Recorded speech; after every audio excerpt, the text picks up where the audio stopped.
Hey hi guys, welcome back to my channel. మీరు కనుక first time మన channel చూస్తున్నట్టయితే please do like, share and subscribe to our channel.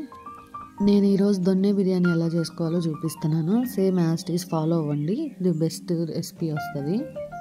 ఎక్కువ స్పైసీగా ఉండదు, చాలా నార్మల్గా ఉంటుంది, బాగుంటుంది. నాకైతే చాలా ఫేవరెట్ ఈ బిర్యానీ. చికెన్ మాత్రం మనం కంపల్సరీ ఒక 1 అవర్ 2 అవర్స్ సాల్ట్ వాటర్లో పెట్టుకోవాలి. కంపల్సరీ అది చేయండి. యాక్చువల్గా 1 కప్పు రైస్కి 2 కప్స్ వాటర్ పోస్తాం కదా. మనకి ఈ దొన్నె బిర్యానీలో పేస్ట్ ఉంటుంది కదా, సో దానివల్ల కూడా కొంచెం వాటర్ ఉంటుంది, అందుకని 1.5 పోయండి. నేనైతే సోనా మసూరి బియ్యం తీసుకున్నాను. మీరు ఒకవేళ కావాలంటే చిట్టి ముత్యాలు అని ఉంటాయి, అవి ట్రై చేయండి. దొన్నె బిర్యానీలో అదే వాడతారు, చాలా బాగుంటుంది. నాకు దొరకలేదు. కొత్తిమీర, పుదీనా కాడలతోనే వేయాలండి.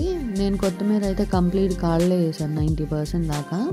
మీకు ఇంకా కొంచెం కలర్ కావాలి అనుకుంటే ఈ పేస్ట్ మిక్సీ వేసుకునేటప్పుడు కొంచెం పచ్చివి పుదీనా, కొత్తిమీర కొంచెం వేసుకోండి. అప్పుడు ఇంకా కొంచెం కలర్ ఎక్కువ వస్తుంది, బాగుంటుంది. అంతే, జస్ట్ ఈ సింపుల్ టిప్స్ ఫాలో అయితే చాలు, ది బెస్ట్ వస్తుంది. ట్రై చేయండి నా స్టైల్ ఆఫ్ దొన్నె బిర్యానీ. మీకు నచ్చితే కనుక కామెంట్ చేయండి.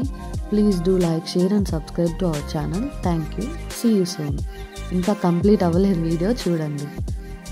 ట్రై చేసి నాకు మాత్రం కంపల్సరీ కామెంట్ చేయండి.